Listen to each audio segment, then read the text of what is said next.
Hi, this is Lindsay, one of the co-hosts of Beauties and Headcanons. Thanks for listening to the following broadcast on Public House Media. This is Catch Up, an official news production of Public House Media. It's June 10th, 2020, and it's time to catch up on the news that you need to know about. Today, we're helping you catch up on George Floyd being laid to rest yesterday. Reebok cutting ties with fitness brand CrossFit over their CEO's response to the nationwide protest. Founding member of the Pointer Sisters, Bonnie Pointer, passing away. And a high school in Florida who found an interesting way for their seniors to receive their diplomas. We're your hosts, Catherine Smith and Dan Kotnick. Welcome to Catch Up.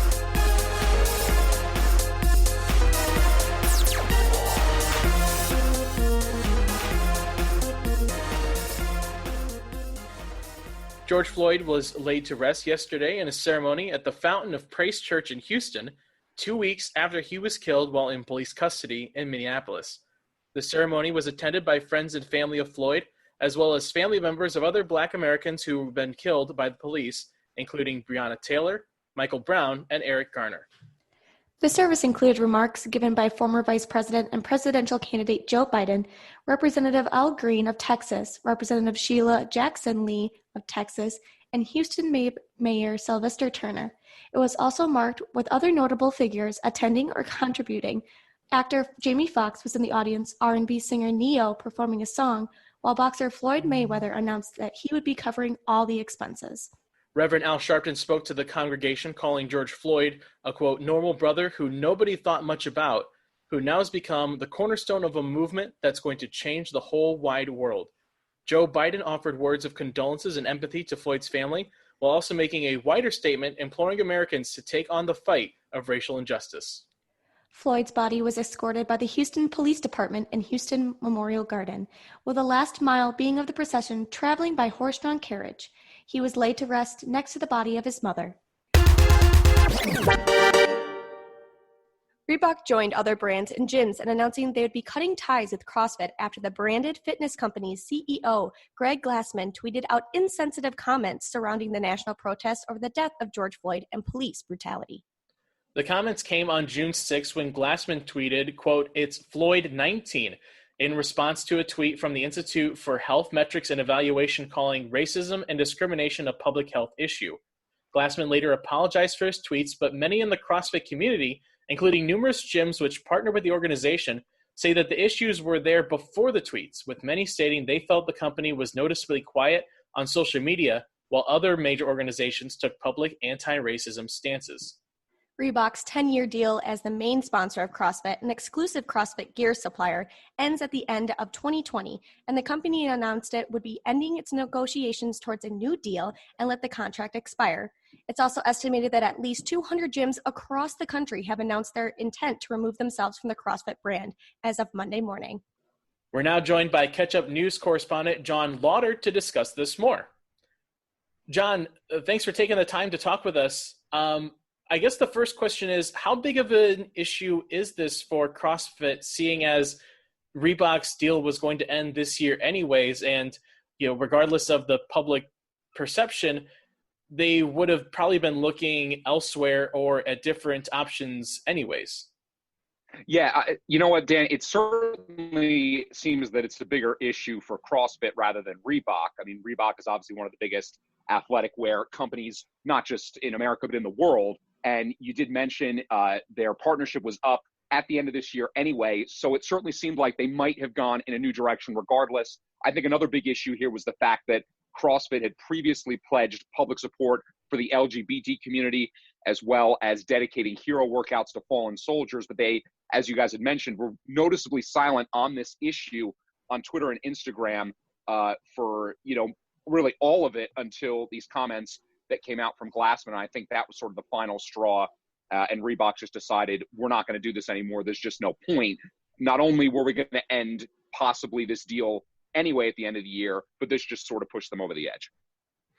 How much do you think is on Glassman here with the, like you said, there's a history for CrossFit that they support other movements, like you mentioned, LGBTQ and hero workouts and stuff like that. How much is it on Glassman here? And do you think that depending on what happens with a new sponsor coming on, his future looks like with an organization after this. You know, Dan, that's a great question. I really think a lot of this comes on Glassman. When you have 1.4 million Instagram followers, you obviously play a big role in what your company does. And of course, when you're the CEO, that goes without saying. But when you've got that social media following as well, it almost sort of doubles that. And the fact that multiple CrossFit athletes have come out saying that they're very upset, they're disappointed, they're frustrated, they might not continue with CrossFit, that puts a lot of pressure on the company and on Glassman as well. I think it's very reasonable to say that this really falls mostly on the CEO, because like any other company, you're the face, you're the top. You know, the buck stops with him, and his comments were not taken very well. Thank you so much, John, for joining us today on Catch Up. Thanks, guys. Bonnie Pointer, one of the founding members of the musical group The Pointer Sisters, passed away yesterday from cardiac arrest, according to her publicist. Bonnie was the third oldest daughter to a California minister, and along with her younger sister, June, were the first in the family to leave and pursue their careers in music, before eventually persuading their two older sisters, Anita and Ruth. The group started out mostly performing as backup singers to popular acts such as Boz Scaggs and Elvin Bishop. In 1973, the Pointer Sisters released their first album, including their first Billboard charting single, Yes We Can, which peaked at 11. The group, known mostly for their fusion style of jazz, soul, and pop, also delved into country, winning a Grammy for Best Country Vocal Performance by a Group with their song Fantasyland in 1974, a song written by Bonnie and her sister Anita. This success also led to their invitation to perform at the Grand Ole Opry, marking them as the first Afro-American group to perform at the venue. Bonnie left the group in 1977 to pursue a solo career with Motown Records, while the remaining sisters found bigger successes as the group turned more pop in the 80s, with hit songs like Neutron Dance, I'm So Excited, and Jump for My Love. The youngest member, June, passed away in 2006 from lung cancer, and Bonnie is survived by her older sisters and two older brothers, Aaron and Fritz. Bonnie was 69. Despite the cancellations of high school graduation ceremonies nationwide, Somerset Island Prep Charter High School in Key West, Florida, found a way to accommodate its seniors in a thrilling and creative way. In addition to the traditional apparel of caps and gowns, Somerset Island Prep seniors were asked to wear life jackets and face masks so they could receive their diplomas aboard a jet ski, as the Somerset Island principal, Tom Ropella, handed out each diploma with an extendable grabber tool from the deck of a small boat. This high school graduation ceremony took new heights for its seniors in efforts to encourage creative celebration for their achievements. Thanks for catching up on News Today with us. I'm Catherine Smith. And I'm Dan Kotnick. Please be sure to catch up with us again tomorrow. If you enjoyed today's episode, please leave us a rating and review on Apple Podcasts. We appreciate you listening to Catch Up. For even more content, follow Catch Up Digital on social media. Just search for @TimeForCatchup. We'd love to hear your thoughts on any of the stories that we covered today. Just use the hashtag #PassTheCatchup on social media. Catch Up is an official production of Public House Media.